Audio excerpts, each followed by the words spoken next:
Okay, hi everyone. We're back, and today I'm here with Will Mays. Hey, William. How you doing? How you doing, Sharon? Good. Good to see you again. Thanks for being a part of my channel here and discussing your amazing experiences. I can't wait to get into our chat again. Glad to be here once again.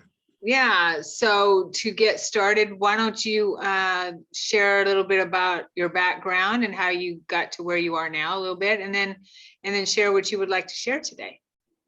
And Well, I'll jump in if you don't mind, and we'll have a conversation. sure, Okay.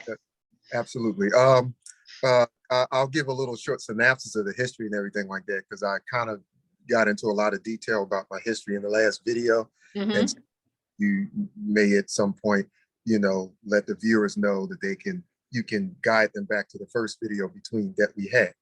But generally speaking, like most people typically, each person is different, how they became disillusioned with life and started seeking other alternatives to where you see where life is not working according to what you were taught. Okay. And this is religiously, socially, mostly, later on financially, but the main gist of it with me, what I would say religiously and socially. Socially, there was my home life and school life was so where everything fell into place for me to be a misfit. Okay, even when I had the same interests, I was a typical boy, basketball, football, sports, and all that stuff. I could never make the team because, I did not have the same freedoms and opportunities to practice to pursue my potentials in sports. Uh, I didn't like school. I daydreamed a lot. I found out that, I had untreated, not ADHD, which is attention deficit hyperactive, but the ADD without the hyperactivity. Daydreamed a lot, was forgetful. And the forgetfulness had nothing to do with memory. It was just, I was bored.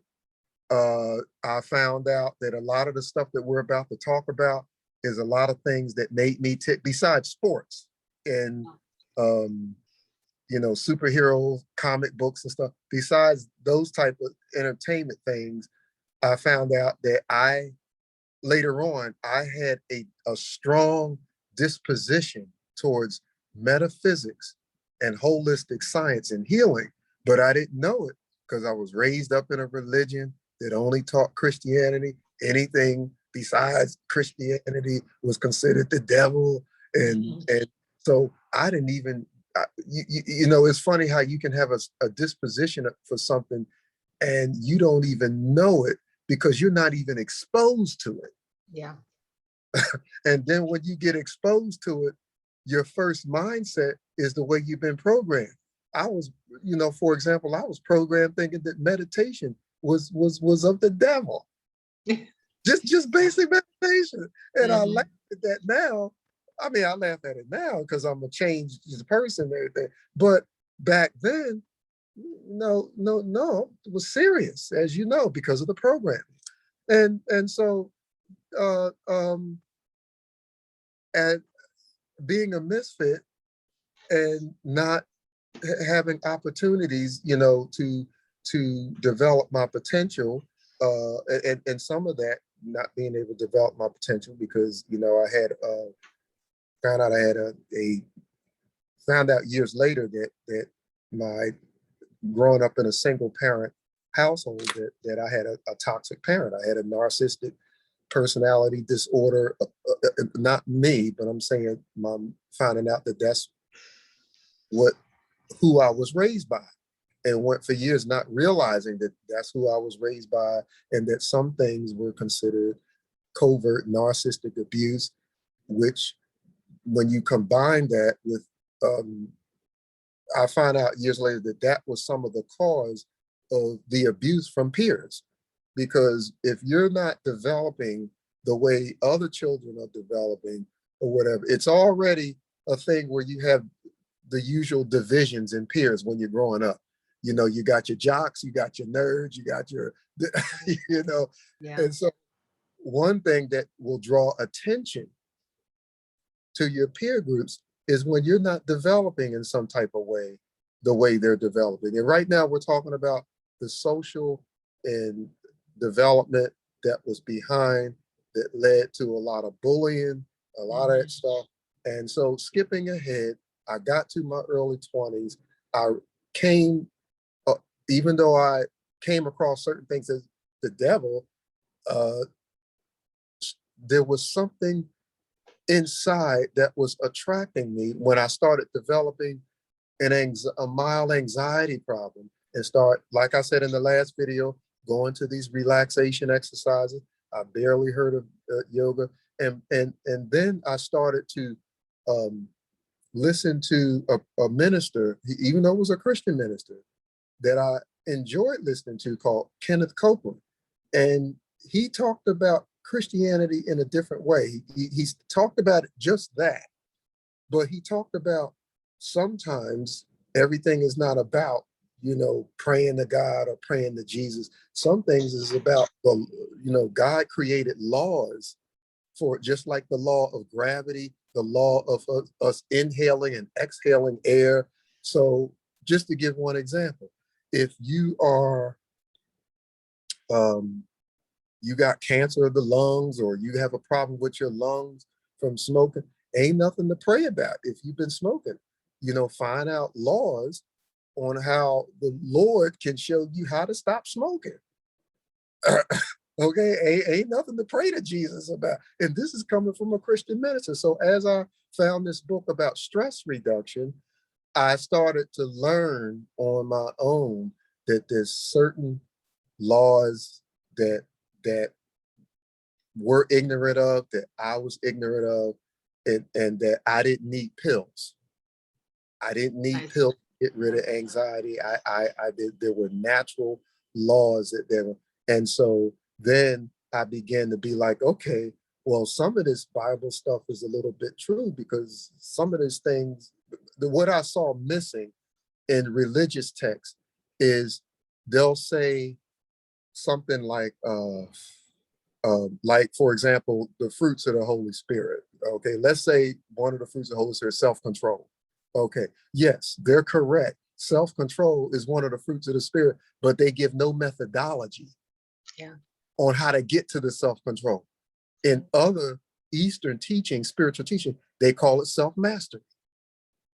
And so I said, oh, well, the two is the same thing. And so when I started studying the stress reductions and start doing these relaxation exercises, which a lot of them were Eastern yoga based, then I began to find out that, oh, some of these things lead to self-mastery, and start learning certain bases of, oh, if I control my breathing, I can have a little bit of better control over my brainwave state, and that having control over my brainwave state can have better control over my emotional response. And is this something that's taught in mainstream? Is this something taught in the mainstream education? No. What they do, they pop pills.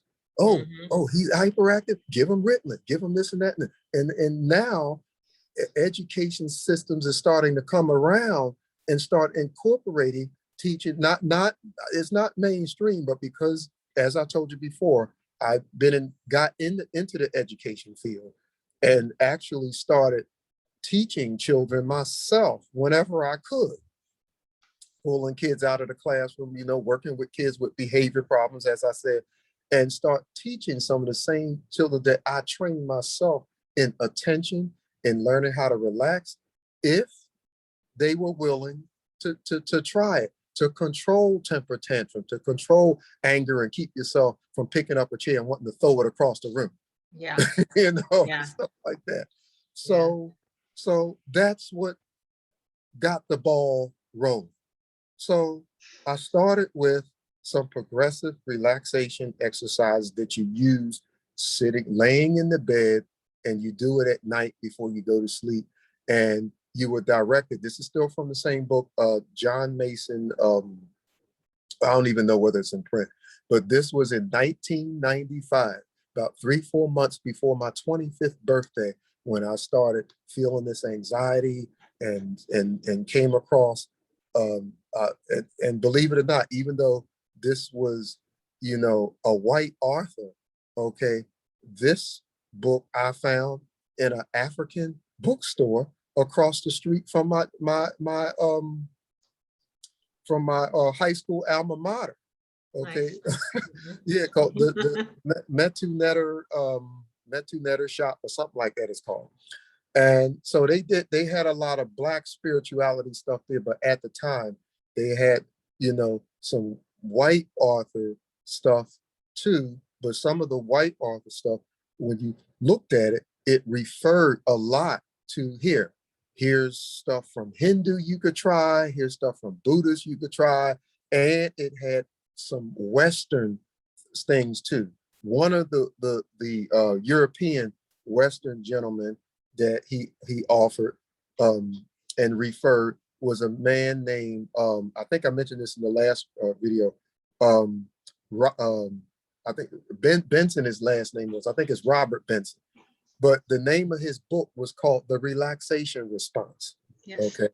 So in this one book from Dr. John Mason, The Guide to Stress Reduction, that was the title of it. He had a smorgasbord, just like when you go to a buffet, and hey, pick what you like, try different stuff.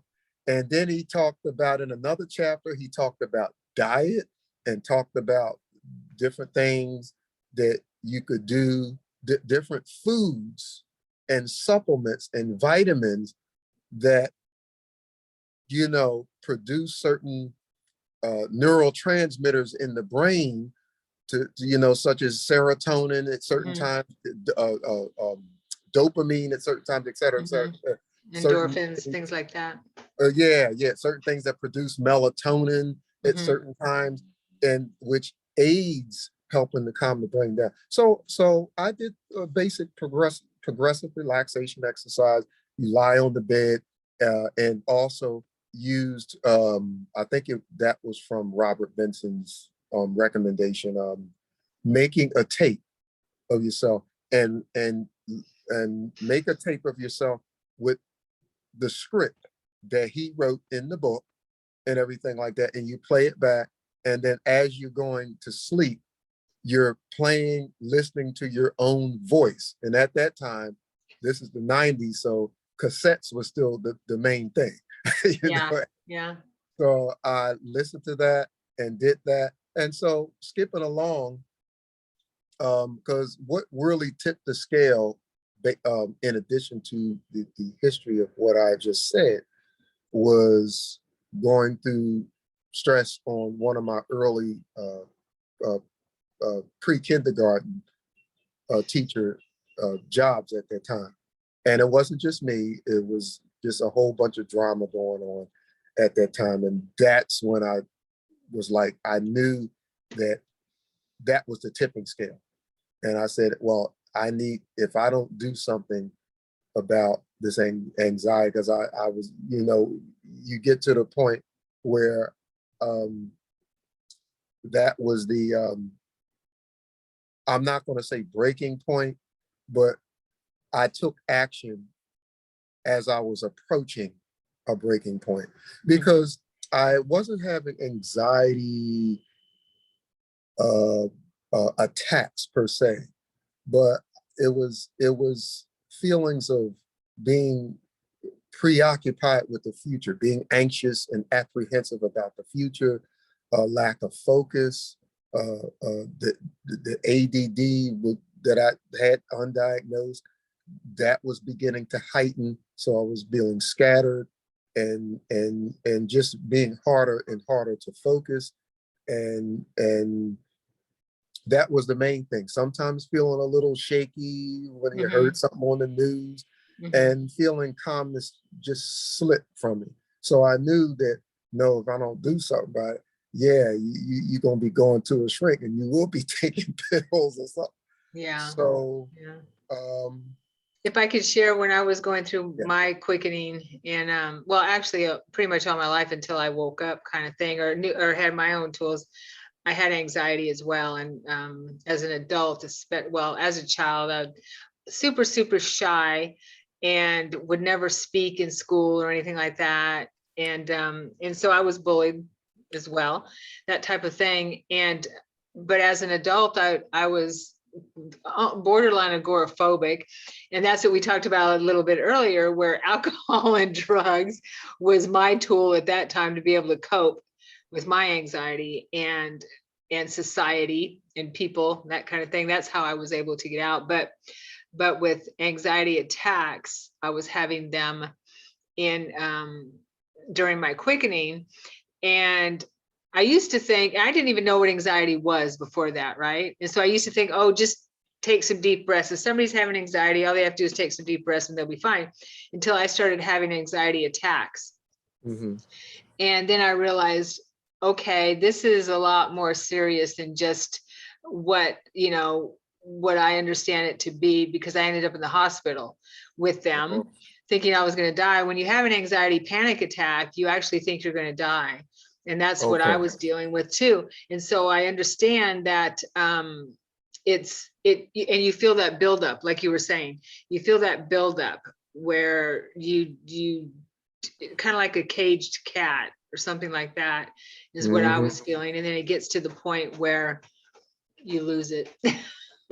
Yeah. Yeah. And I've heard of bad cases, because that what you described, that's the bad case scenario, at a very like high degree. And even with the story you told, it could be worse than that, and worse than that, depending on the approach of how whatever medical establishment surroundings Yes. that you have, depending on how they handle it. Yeah. Depending on exactly, which is what I was going to say. Sorry, I lost that thought. Was they wanted to give me pills. Basically, Right. that's what they wanted to do. They wanted to give me pills. That was their remedy for it, was give me pills, put me out the door and give me pills. And I took a pill once. It was for whatever, like depression or something, I don't know. And Right. depression and anxiety, which makes absolutely no sense. I took one pill and it made me feel worse. So I'm like, I felt like that was my spirit team saying, this isn't, it's gonna, no, this isn't what you need to do. There's something else that you need to do to take care of this. So that was a gift. Yeah. Do you by any chance remember the name of that pill or whatever? And I'm only asking, so Xanax, not just me, but I the believe it was viewers. Xanax. Xanax. Okay. I believe I it think was. Yeah. and this the was only 20 years ago, I think. Yeah. Or something like that. Xanax. Okay, and I'm only asking, not just for myself, but for any of the viewers that see this video. They can, if they're interested in knowing what to stay away from, if they come across, then they can remember. Oh, wait a minute, I kind of remember that's one of the, pharmaceutical, whatever, like that. Yeah, but we are not here to administer medical advice at all. But yeah, I Right. mean, Yeah. there No, are I'm talking many, about in terms of somebody that just is being aware. interested in staying away from. Yeah. Well, that's what I was talking about. Right. No, I get it. Yeah. Yeah, totally. It made me feel worse, and everyone's got their own thing. But where I was at, I couldn't take it. Not that I didn't want any pills anyway. So I thought, well, let me try it. Maybe I'll feel better. But I was already waking up at that time, and it just made me feel awful. Yeah. I think I think it dumbs you down. Yeah, I mean, it numbs you out. Well, yeah, well, that's what I hear, Yeah. a lot of them do, not just ones for that's taken for anxiety, depression, but even certain other ones and whatnot. Because even I'm not positively sure about this, but I hear that like with Ritalin, I hear like it could be like it's fine for a while, but over a long term, I've heard theories that it's not good over a long term and whatnot. And then I was kind of like looking back at it, I said, well, in a sense, I'm kind of glad that maybe I went undiagnosed, because then if I did, because all I did was I came across Buddhist stuff and everything like that, and Hindu and Indian philosophies, actual mental exercises, practices to practice different kinds of mindfulness and attention and things like that. And also discovering the social reasons and stuff like that, why you are like, why it's like, oh, I can read a book about something that interests me, and boom, I can remember all the details. And then something that's boring to me, like William Shakespeare or something like that, can't have remember that. Or mom tell me 5, 10 things to do, and I'll remember 3, 4 of them and forget the other 6. In terms of, here's a list, do this, do that. Or the inability to multitask. You're doing 1, 2 things, and then you're absent-minded about the other 3, 4. And they gave me reasons and stuff why I was, and found out, oh, my brain is just not being challenged in the right way. Yeah. And even finding out years later that, well, everybody is, and even certain speakers now, like one person named Jim Quick, his name is, he said he healed himself of brain trauma and Nice. and train people to do super reading and super memory and improvements and stuff. You know, we were talking about, I was left off at about mental exercises that strengthen mindfulness and attention and everything, and finding out more what really made Will tick, that even my own parents and family and religion I was brought up in and education system was just wasn't hip to, and amazed, and this was a progressive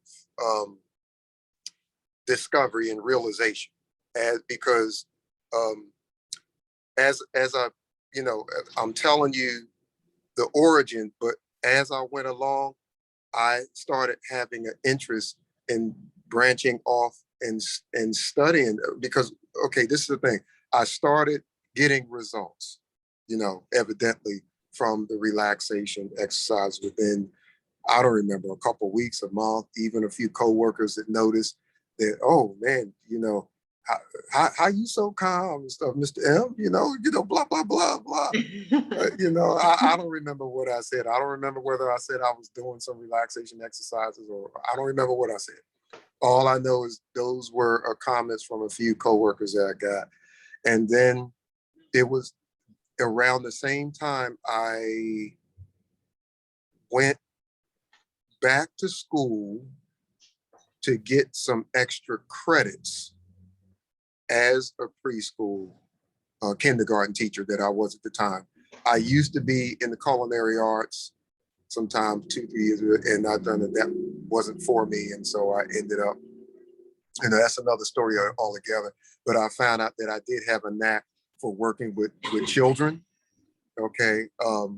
Some big children, like up to junior high, but especially I had this anointing with working with young ones, like kindergarten all the way up to like 3rd, 4th grade. I can see that. Really, okay, yeah. And I was totally. like really good with them, and that ended up being an occupational niche. Even though I had my issues now, I still had my issues, what I was talking about, but I found some tools now, and now I was able to handle keeping a job, as opposed to somebody that, has the problems that we had, depression, anxiety. They can be where they can't function, or temporarily can't function and can't work. It really in bad shape. They can get back on their feet, but we know that if or when they get back on their feet all depends on the approach of what type of medical establishment environment they have, what type of other support that they may have, and also if there's something in their soul that's open to the stuff that we're talking about. Right. Okay. So anyway, during my study, uh, um, um, graduate studies at Community College of Philadelphia, my hometown I'm from, I used to go to the library. I was still, I had friends, college friends, ins and outs, but they were transitory. They were in and out, and so I still was kind of a loner a lot of times, and had a lot of free time to go and to hang out in different parts of the campus, and so some of that time was to the library, and at that time, because of all this emotional, psychological stuff, and getting the results of improving the anxiety through the progressive relaxation, I discovered that I had an interest in psychology, okay, and an interest in interpersonal communication type stuff. So when I went to that section, I found Western psychology stuff at first, but then I found this stuff that I found upon my first reaction, to be a little weird, because I still a little bit had that Christian concept of that, okay, everything else is of the devil. So I started to find Eastern psychology stuff along with there too, referring to Zen Buddhism,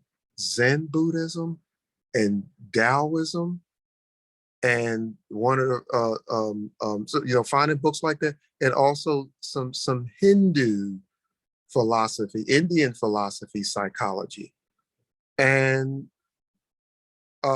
two of the first Chinese Taoist books I found which is my bread and butter books today. That was my first introduction to Taoism, was the Chinese book of health and healing. Okay, and I start taking these library books out and start taking. So as time went on, even though I was like, oh, I still was kind of half Christian mindset, but I was like drawn to it more and more, and start seeing where, what, this stuff starts to make sense. This start to see where some of these things seem to be revealing more laws of the universe. And I already told you, I already got an interest from that, from my experience of the first book. And so I started practicing that stuff. And then the Chinese Book of Health and Healing, which was by a gentleman, author named Daniel Reed. Okay.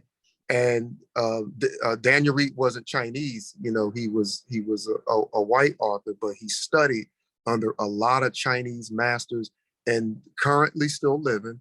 He lives with his wife in Australia, but he lived in China, and a lot of the stuff he said he wrote in his books are passed down from actual genuine longevity masters in their 80s and 90s and beyond, and certain Taoist practices that you practice while you are living in the inner city and living in an environment that may not be the ideal conducive to the we'll call it 5D lifestyle that one wants to try to live, and how to go ahead. Okay, you go ahead and finish that thought. Now I want to ask you a question. Well, no, that was that was the end of that sentence right there. Okay. What was your question? So what is your take or your opinion on being able to like you and I, and regular people that are waking up and are dedicated to their spiritual practice? What is your opinion on us being able to achieve the rainbow body or the ascension while in the body, and keeping this body while we ascend? What is your opinion on the odds of that happening? That's actually something I was going to get to. Well, sorry. And no, that's fine. That's fine. Okay. But I know that makes you feel good to hear that we're on the same, because Yeah. As I'm talking about different books, one of the books that I came across 3 years later in the year 2000 was a book called The Tibetan Book, The Tibetan Yogas of Dream and Sleep. My first introduction to the Tibetan branch yoga. And I'll right here, I got certain books where the viewers can see it and hear the author's name. Okay. Okay, yes. Yeah. And that was my second introduction to the concept of lucid dreaming. The first one was in 1998 with Stephen LeBerg, exploring the world of lucid dreaming. Okay, that and it was through finding out about lucid dreaming through that book and practicing there that I had the primary lucid dream. I failed 1,000 times after that, but at least I had one experience to find out, oh, this shit is real. Yeah. You know, Yeah. right. And but he, in that Tibetan book, he talks about the rainbow body, and also Daniel Reed in some of the more advanced stuff in the Chinese Book of Health and Healing, and the book that he recommended through that book, which was called, which was another one of the books he wrote, The Tao of Health, Sex, and Longevity. And so there's advanced chapters in where he says, well, if you master certain basics enough, and some things refer to finding a teacher for more advanced stuff, but there's a lot of stuff that you could do in advanced dream work.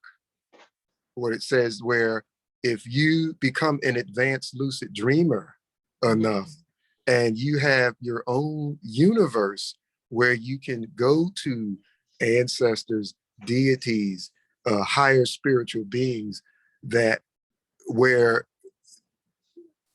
time, space, and causation is different. And even out of body, if you can get advanced enough in astral projection and astral travel, and actually be able to travel to other realms and everything like that, where the higher beings can teach you there, and where time is different, where and like I said, I've had near out of body experiences enough where I knew that, oh, wait a minute, there's something to this. I never officially got out, but I'll talk about that soon. But people that have said that they've had them, if you have one in here now, Earth time, let's say you were out of the body for 10, 15 minutes. Those 10, 15 minutes in another realm may be equivalent to 4 hours or something, because I hear that the time is different. And so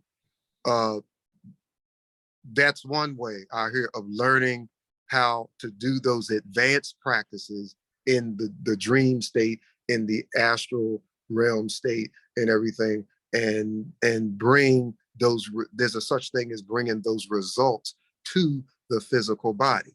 Also in Taoist longevity and certain basic immortal practices, there's a such thing as being able to project your body to certain, physical plane stars, and actually absorb energy, like Superman absorbing the sun, the energy of the sun, and take those energies and bring it down to before that, they talk about creating a golden embryo.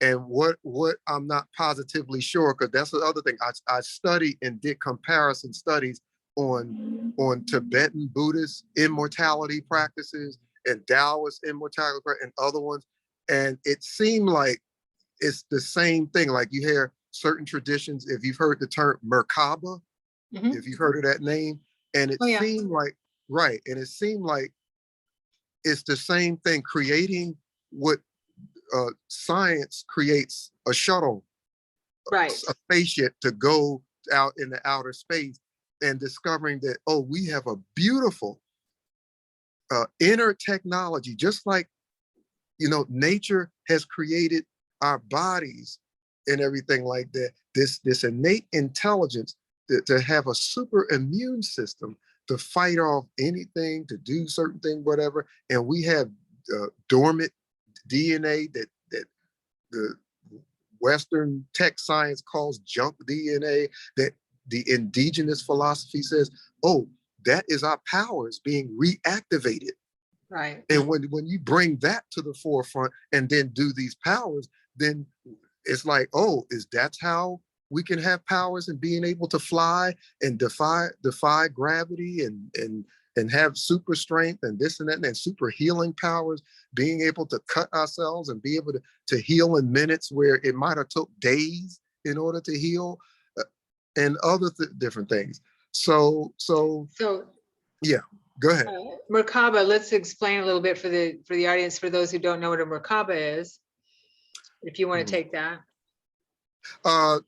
Yeah, and feel free to, because I'm actually still studying. Okay. But basically what I heard is it sounds similar to what in Taoism they call creating a golden embryo. Mm-hmm. And it's like starting off with creating a ball of light, okay, that you create inside yourself, and you feed it just like you feed a plant and it grows, and it's supposed to grow into an actual body, an energy body inside your body, okay, or inside a certain chakra, which is, certain energy point, kundalini energy points, stations inside your body from the genital region to the head, the crown. And what it is when you get highly advanced in being able to achieve deep enough trance states, because that's how you can have control over energy. So you have to have control over energy enough, and control by having control over your mind. So you meditate to have enough control over your brain waves. And then when you have enough control over your brain waves, you have control over your mind and your attention. And so the rule of energy, chi, which is called chi, prana, is energy. The mind controls thought controls energy. And so then you can control it where you can condense large amounts of energy. Okay. And when you can condense large amount of energy, you can actually create it into, a ball of light and keep feeding it. And not just once, but after days, weeks, or months through meditation of doing this, which involves some visualization, it can evolve into a energy body that now through your meditation skills, you transfer, just like with normal astral projection, with your astral body, you're transferring your consciousness to that astral body. Well, now you're transferring your consciousness to that Merkaba body. Right. Okay.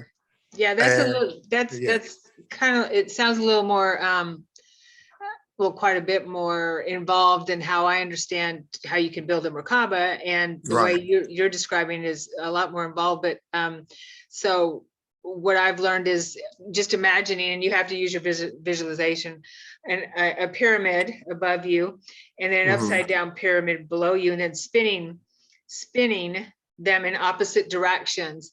And that creates an energy vehicle, a light vehicle, a light body vehicle, and continuing to feed that, like you said, every day in a meditation, creating that becomes your vehicle for traveling out of body, and where you're encased in this protective ship.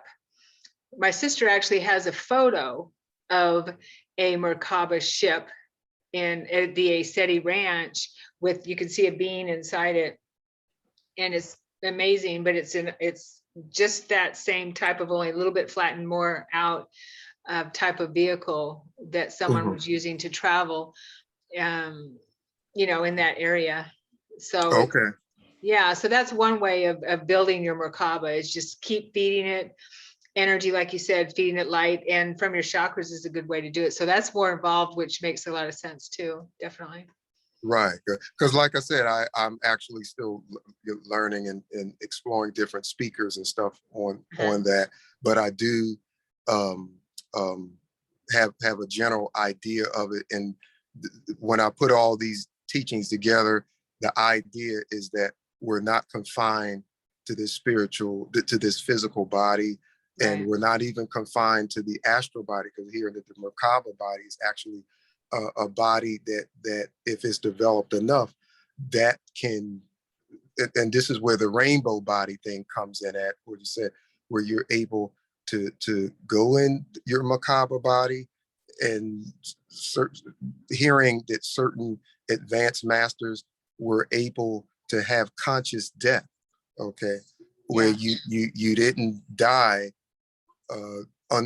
unconscious, losing consciousness. You actually went to certain higher planes consciously with your whole consciousness and memories intact, just like astronauts that they go into space and they still remember their life from when they was on Earth. They didn't lose consciousness and be like, oh, they got amnesia, they in another way, where I'm at, well, whatever. And that these planes that they go to are planes that are like on the level of ascended masters, like beyond the normal astral planes, which are still transitory and unenlightened, but they're still beautiful and still, I feel the universe still wants us to explore them, just like we explore these three-dimensional realms. And it's just not home. Yeah, which is not home, but I feel like the universe, you have some philosophies that say, oh, you need to get to a soul master so you can just skip the astral plane altogether, and this, and yeah, you may need just like we need protection and stuff from low frequencies here on the 3D plane. I feel like, no, you do the same thing on the astral. There's certain things and stuff, just like learning how to drive a car. We gain experiences on learning how to drive a car and driving everything like that, even though there's certain dangers of it and certain lessons and things that we experience. And a lot of them are good lessons, because driving can be fun when you're taking joy rides to a vacation or something like that or whatever.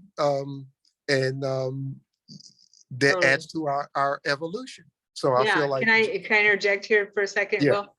So we mentioned, we had a little chat before we came on, that I'm listening to Convoluted Universe again. And if people want their mind turned into a pretzel, that series it'll definitely open you up, meaning it's a good thing, right? When we get overwhelmed with information that we don't understand, we create new neural pathways, and so we're able to process that in time, but it will definitely change your life.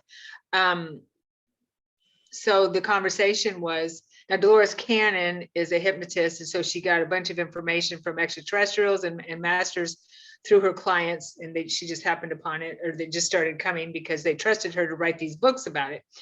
And there was one conversation where the being that was coming through the client in deep hypnosis was talking about having a vehicle to travel the planes in, because if you don't have some kind of a vehicle, then and which could be like a Merkaba or a golden embryo, like you're talking about. If we don't have some kind of a vehicle, then our energy, since we are energy, and our energy is just kind of, out there, kind of spread and not really protected, that we have to focus too much on bringing our energy in.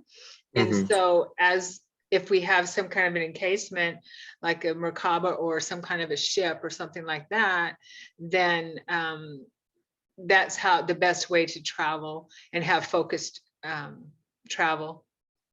So that goes along with what you were saying. Yeah, and that, even though I'm still, learning and studying about, that does make sense and everything like that, because I heard that there's a lot of different applications in this realm and higher realms of the Merkaba. There was one guy, I don't know if I remember his full name, I may not pronounce it right, but he talked about it a lot. You might have heard of Drew Vallow or something like that. Oh, Melchizedek. Yeah, he calls himself Melchizedek. Have you Yeah. watched any of his videos before? I have not, but I've read a couple of his, I don't remember if it was books or articles or something. Okay. Yeah, And that's a where I little bit, started yeah. finding out more about the name Merkaba to add to Okay. what, and seeing that, okay, it seemed like it's, each one is talking about the same thing, about this light body, that if we master the basics and become advanced meditator and stuff like that enough and everything, that we can get to that level. And so I find, if you ask me, what is the greatest gift or the greatest talent, whether it's natural or acquired, is the ability to have to get into a meditative trance, which is what and I'm sure you've been there before, which is why people like us were constantly committed to what will enhance our meditation, just at a basic level of being able to get into different trance states and everything like that. Because I find that if you don't do that, then you only go for so far, and it's like you're stuck, because it's through that you're able to gain self-mastery over the body, that you're able to influence your subconscious mind when the conscious chatter gets quiet. And so when you can do that, and you can start reprogramming your subconscious mind, and even when you get to astral projection practice, that's part of what you're doing too. You're reprogramming your subconscious mind, and with lucid dreaming, with the dream journaling and all that is getting your mind programmed that, hey, he or she is interested in unlocking some of this potential. So you get to a certain point where it will allow your mind to transfer over to our astral double. Yeah. In other words, through all this that I've practiced and studied so far, it ended up being that our part of why we can't do these things is because our subconscious mind has been programmed and locked to not do them, if that makes sense. Oh, totally. I was just having a conversation this morning with a client about that, and how we have been programmed not to be able to connect to our spiritual self, or higher self, pretty much to source that. And there was an agenda with that. And so I like that unlocking. We're starting to unlock that, and everything that's happening in the world is all of the negativity, or all the stuff that's been hidden, is coming to the surface, because humanity is going through a quickening. We go through our personal quickenings or awakenings, and humanity is going through a quickening. So when that happens, all the stuff that has been hidden, the shadows part of humanity, is coming to the surface, and the light is being shown on it, so that we can clear that, and I'm not going to say escape, but heal it, right? Heal that part of humanity. So humanity is doing her I'm going to say his shadow work. Their shadow work. Right. This is our shadow work. Right. Yeah. And I started, because I was going to say, when I got into those books in the library, then that's when I started practicing actual meditation, like sitting in a chair and everything like that. And I didn't get, a whole lot of it was just relaxing and whatnot. And the Taoist basic meditation was just the regular breath counting and sitting with your spine straight and everything. I did have one experience where my mind became totally absorbed in the breath for a short period of time. In the what? my mind became like the only thing existed was just the breath, visualizing Oh, the breath going in and out. But nice. it lasted for a short period of time. But when I started getting into some mystical experiences, that started because all what I told you about the progressive relaxation, discovering the Chinese books and library and all that stuff, all that was 1995. In 1996, I I was in got into I met a coworker who was a martial artist in 91. So around 95, 96, I was still into it a little bit because I had I was into another martial arts school, and I started taking some boxing lessons at the neighborhood gym called Happy Hollow. And so during this time, and then I was still going to school part time. So during this time, um, I had Asian World catalog that didn't just have that was a Asian World martial arts supply store where they had books, but they didn't just have martial arts books.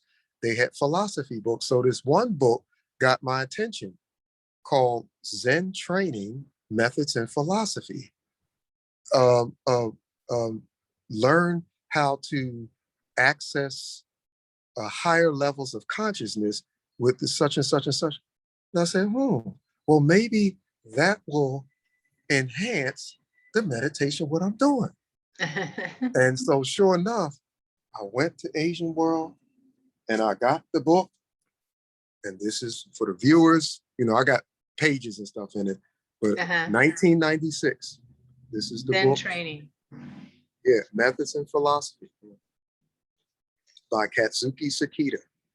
I love how your books, all the books that you've showed me now and before, they all have the pages marked. They look like they're very, very well, they're read many, many times. I love that. Well You don't used, just right. buy a book and stick it on the bookshelf. Right.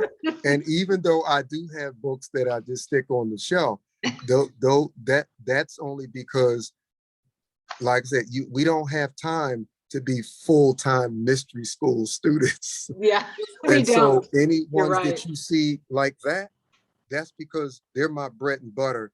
That okay, I feel like these books are essentials. Yeah. Okay. And if I have more time to explore the other books, fine. But then I'm going to go, and I've gone through these books over and over again, rereading, practicing, repracticing, and stuff like that. Some of them for years. Okay. And so this book is different because it presents meditation a little bit more about any type of transcendental meditation that quiets the mind, that's hidden and not popular. When I say not popular, I think there's a lot of people that meditate in a lot of traditions just don't hear of it. But you always hear, which is some truth to it, developing, willpower, and developing and just practicing bringing your mind and your attention back to whatever you're focused on. Okay. Yeah, go ahead.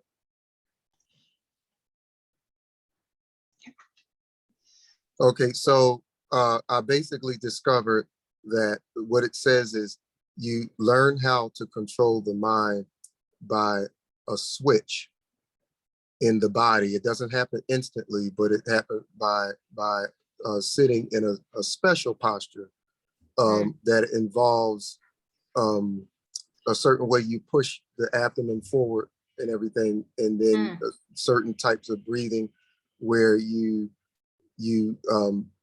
this certain switch is the same thing what's called the Dantian, the Hara, the center of gravity. And the idea is for that the weight of the body to fall into this center of gravity, and then the belly breathing that comes about naturally reinforces that, and that's actually considered a spiritual, a source of spiritual power. That actually, when you keep doing it repetitiously, it sends signals up to the brain, to the cortical part of the brain, that begins to slow down the quarter, and eventually, at a certain point, days, weeks, months, you achieve what's called samadhi, which means no thought going on in the brain, but you're still conscious. And in that state, that's the ideal state where you have all kinds of latent activity in our subconscious that we have access to. And so experiences in between getting to that, I've experienced what you call preliminary samadhi that I started off without knowing what it was, which was about 2 weeks in, about 3 weeks in after practicing that, I started having sensations of floating out of the chair. I couldn't tell whether I was having an out of body experience out of the chair, not being able, feeling bodiless, feeling like I didn't have a body, but I was still conscious, and it was very pleasant. Sometimes getting a pleasant visual sense, a beautiful scenery of something, and you're not at samadhi, but these are the things that's happening as the cortical activity of the brain is slowing down. And I also got confirmation of this too when I came across a Black spirituality book called The Metu Netter, by Arthur K. Rahman. And when in his chapter, he doesn't say it Zen posture, but it was the same thing. And that he had a different breathing method, but using the same thing. So anyway, skipping along, I found out that this was a way to strengthen meditation practice, because the average person, you feel like you're practicing meditation, but you got to go. It's so many distractions. It's hard to still. The mind is still emptying out the chatter, and it's hard to get in a deep enough. Like you experience the relaxation, but it's hard to get to the point where it's strong enough to do some of the more magical and esoteric things, such as waking lucid dreaming, or projecting your body and that kind of thing. And so I found that was easier to do that. So skipping along, Let me ask you a question real quick. Well, yes. How long do you spend in meditation every day? Just curious. Well, right now it's back to 20 minutes, because sometimes 25. But at one time I got to the point where I was so busy, and that was the other thing with Zen meditation help, because I got so busy where I didn't have time to do everything. I only had like 10-15 minutes, but yet 10-15 minutes wasn't enough every day to start getting to experience full samadhi, but yet it was strong enough for me to do good visualization and visualizing things. And so that made it so a shorter meditation became more effective than just the usual, sitting in the straight posture and some of the other stuff. Now, some of the stuff that strengthened the mind and strengthened the attention and mindfulness, I did do those things, but I did it during a separate sitting later on in the day, and so on and so on. And then that would actually, I would add to my Zen technique, and that would add to it, so you can do different things, and like, for example, like if you're walking down the street and you do like one of them is an observation exercise, and you start noticing what you see and everything, and then later on in the day, close your eyes and start recalling, what did you see when you were walking down the street? So it's those things that strengthen attention and strengthen the willpower and concentration. But the primary thing that can enhance Zen. So the primary thing was that. So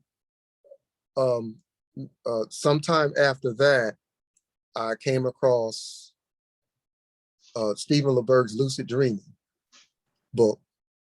First time hearing of it, and the first time that, like I said, it was still meditating and starting a dream journal. And even though I wasn't reaching samadhi and stuff, I did everything he said to go to sleep at a certain time, get up and stay awake after I had a certain number of entries.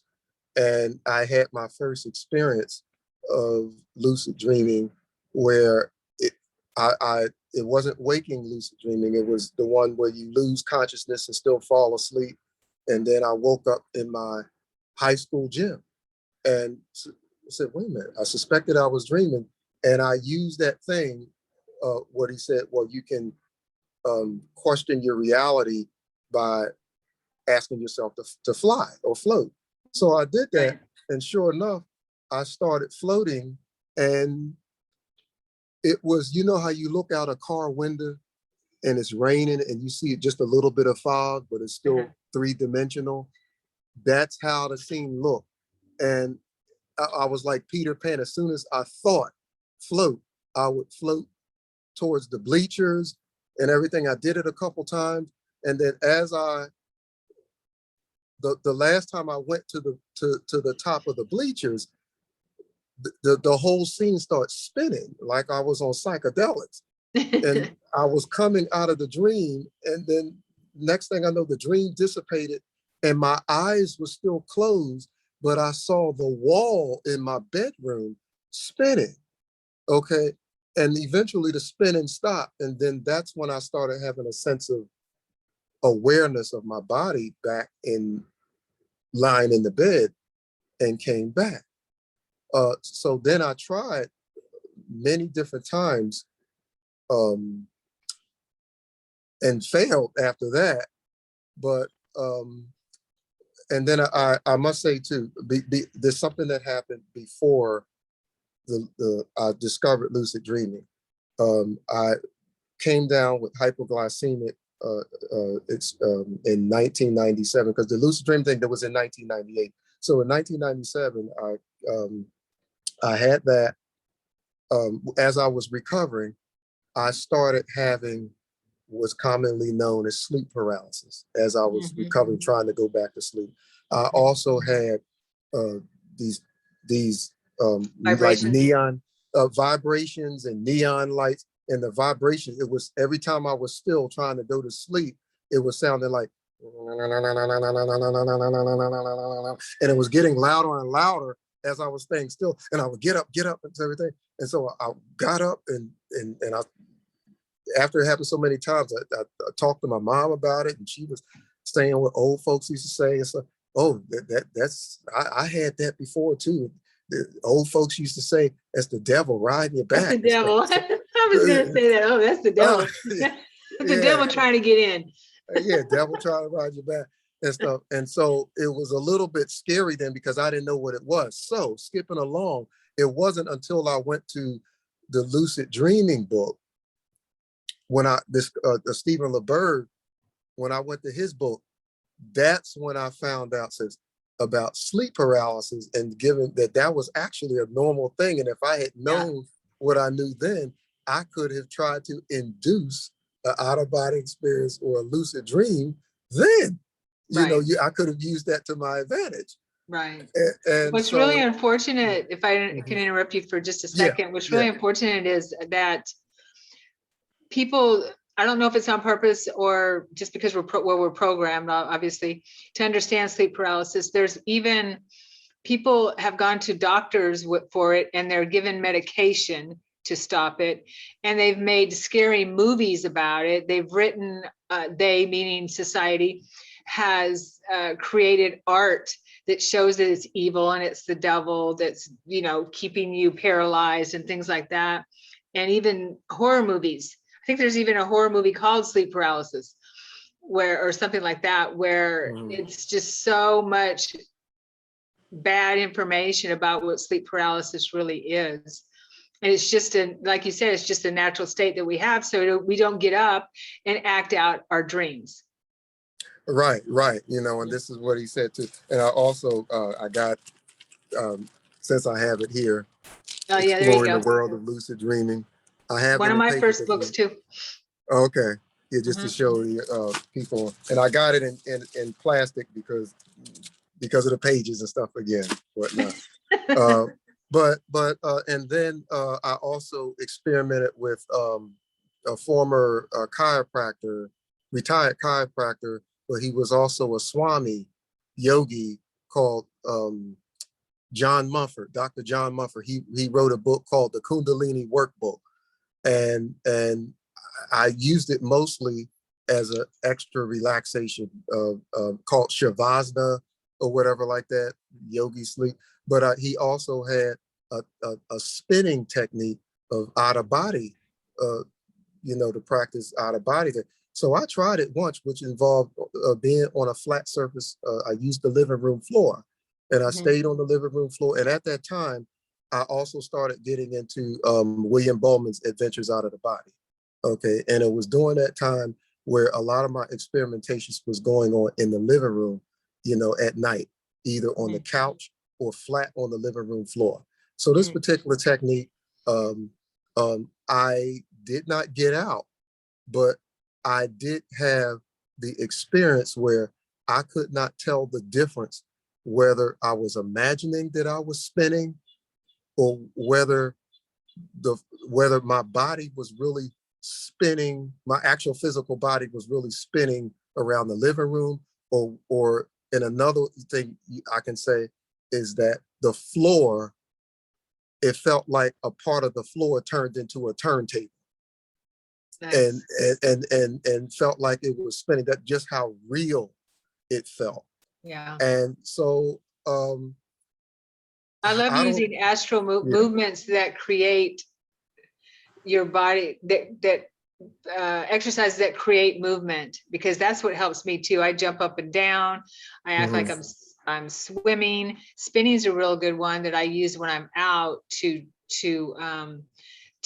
bring, because sometimes if you get out, when you get out, it'll be dark and you won't have any sight, or you won't, you'll be in like the void. So I'll spin then too, to bring in new scenery, or just to get out of the void. Spinning is a really good one, and rolling out of bed is another one. Okay, okay. Yeah. And the rolling, and I've heard of the rolling out too, because Mhm. I've studied many different out of body books at that time. When I discovered Stephen LeBerg's book at a store, I don't know if you heard or recall Borders bookstores. They Oh yeah, closed them all totally. up, Yeah. right? And so that's when I said, and that was my explosion of finding different books at the time. And at the time, that was 1998 when William Bowman came out with his, which called, and I was looking for his or whatever because his is used too.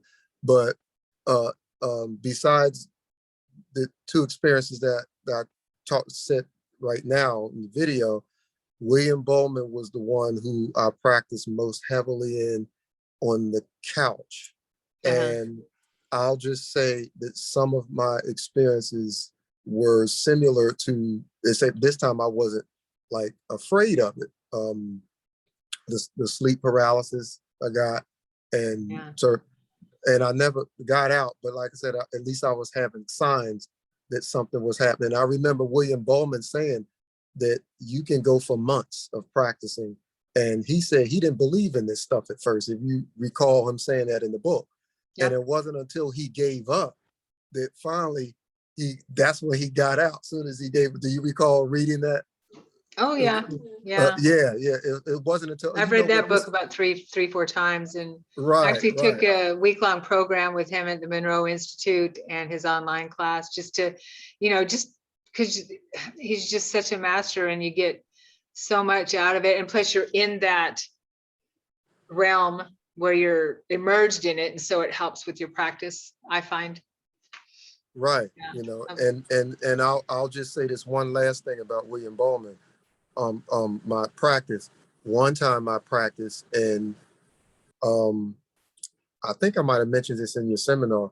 I started I was hearing voices around the couch as I was practicing whatever out of body technique was, and it sounded like children, laughing and playing, and like they're playing hide and go seek, and being like, oh, oh, look at him, doing like that, and it lasted for like a minute or two, and so I don't know whether that was my imagination or whether I tapped into some well, if I could non-physical entities or whatever realm, yeah. Well, if I could share what what I've learned is that as you're moving out of body or moving up in frequency, you're tapping into that, the other states of consciousness that are around us anyway, the other right. realms. And so I've heard many, many times when I'm separating from my body or moving up in frequency, I hear voices, I hear conversations, actual conversations. Oh, wow. Yeah. And I hear, radio, like a radio show or something like that. It sounds like a radio show, things like that, because you're in that, you're tuning, I guess you could say you're tuning your dial to different frequencies. And so we're tuning into those frequencies. And so you probably were tuning into that frequency where those kids were, even though they're around us anyway. They just have their attention on their life, and we have our attention on our life. Do you think that they were maybe deceased children or people, something from a purgatory state? And I'm just going by what I heard, or fairies? No, I don't think so. I think that they were probably in a different frequency. They can be deceased. I come across people in the higher frequencies, and all the time. Well, and I have to ask them, okay, so are you dead? Did you have a life on Earth? And a lot of times they'll say no. That's where they're existing. They're just living there in that existence. Maybe they had many lifetimes ago, but just don't remember because we lose some of our memories. But I don't feel that they were, they can be either or, definitely, but they're existing in that realm that you were moving through or moving into, is what I would imagine, where I'm getting. Unless you felt like they were spirits that needed rescuing or something, but I was it sounded like as if I was asleep, and then you had children coming along, and they're like laughing, so look at him, look at him. I would say because we're popping into their realm, right? We're moving into their realm, into that other frequency. I've had many experiences where I just pop into somebody's house and they're like, like a ghost. So we look like a ghost. So perhaps they were aware of you moving up into that realm while you were in that state. And kids normally are, not, they're a lot more open than adults, because these are just people. Right. I'll share two last experiences with that too. I've had a few meditation experiences, and this is all during that same time, 1997, 1998, where, like I said, it was explosion of exploration with this. I've had a few times now. I used to have a cat. You said me and my sister used to have a cat, and so one time I was meditating, was sense that something was behind me. So, I opened my eyes and turned around. So that time it really was the cat. But on another day, I felt this vibe, like something or somebody was behind me, or slowly coming up behind me and everything. And I turned around, and like I said, usually if it's my cat, it doesn't scatter, it's there. Okay. But this time nothing was there. And then I've had several times, a couple handful of times over the years, even up to this point, where I smelled perfume out of nowhere, and I wasn't doing any incense or anything like that. I don't know, and just ask if you've heard of those type of things before or experienced it. Oh, definitely. Okay. Mm. Yeah, so the cat, you saw a cat in spirit is what you're saying, in a higher No, frequency? the first time was a false alarm as far as any suspicion was of any non-physical, because it really was my cat, I would Okay, say. okay, yeah. My actual physical cat the But first you time, felt your cat there. uh, but the second time, this was a long time after, like days or weeks later, it happened again, and I turned around quickly, and no, can't put it on the cat this time. My cat was nowhere to be found, and felt like like somebody was physically sneaking up on me. A present. Oh, maybe it's one of those children. Right. And then the perfume that would Yeah. last for like 10 seconds, that would, like somebody just invisibly came and put perfume near my nose while I was meditating, still with my eyes closed, Hmm. and read from some Taoist literature saying that that was one of the signs of getting a message from the spirit realm or something like I that. was just gonna say that. Yeah, I was I just was, gonna yeah, say I that. was going to ask you. Yeah. Yeah, definitely. Mm. Spirit is really good at using smell to connect with us and give us messages. Yeah, when I've been in the out of body state, I've had many times where smell has been very prominent when I'm with another spirit, and or just communicating with anyone, yeah, or a group or something. The smell is very prominent. And I Okay. believe that they're projecting that for you. If it reminds you of anyone, did the smell remind you of anyone?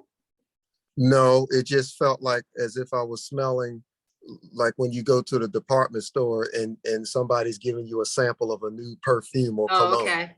Okay. And sometimes it was cologne. Sometimes it smelled like cologne. Sometimes it smelled like feminine perfume.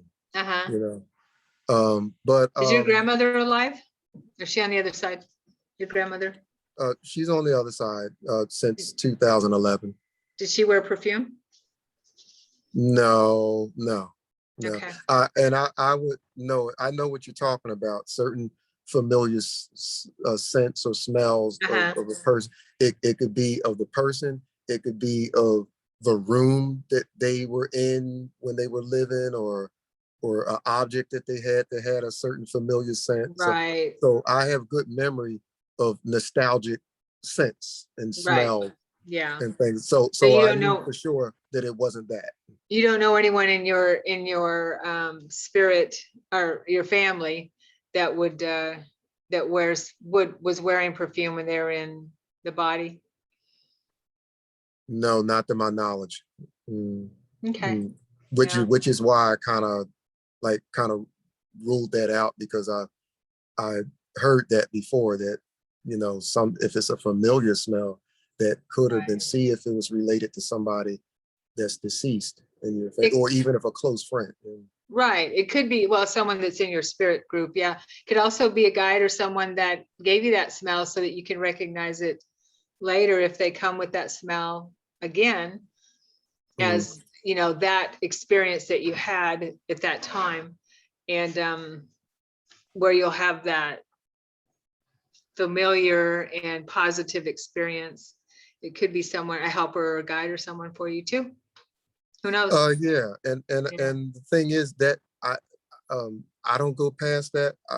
That could be that that's what's happening, whether it be a deceased one or a spirit guide or some Sure. other higher spiritual being.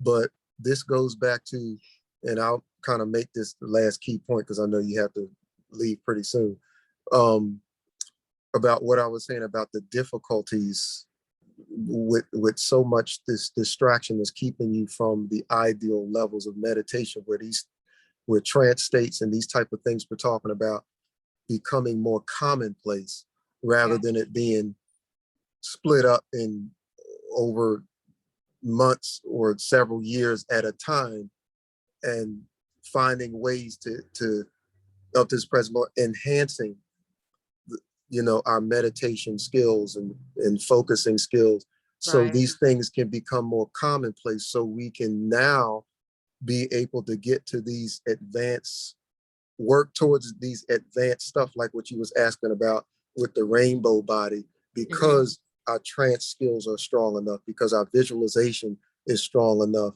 our control over our mind is strong enough, and our minds are quiet enough where our antenna is just quiet enough where spirit guides or whatever can come to me more frequently because my chatter is quieter more frequently. I like that. Yeah. Okay. Beautiful. Yeah, Perfect. and I'm not saying that as a judgment towards No. myself or others, but just, you know, Sharon, this is just Sharon, for whoever resonates to that, you know, looking for ways to enhance that meditation experience, and also that can make it stronger within a shorter amount of time. If you don't have time to meditate like the way you are when you're on vacation or when you're on a retreat, to help enhance getting you there faster, so you can have access to so it can amplify lucid dreaming techniques, out of body experiences techniques, and so on. Yes. Okay. Perfect. Thank you, Will. And we'll have to talk again because I know you have a lot more to share, and I just love sitting with your wisdom, and I appreciate it definitely, and hearing about your journey. Sure. Yeah. I at another time, I you know, if it's okay, I think it's a good idea to pick up where we left off at with the Tibetan, with the rainbow body in the Tibetan Yes. book. I would Yeah, love, yes, I'd love to have advanced teachings on here, definitely.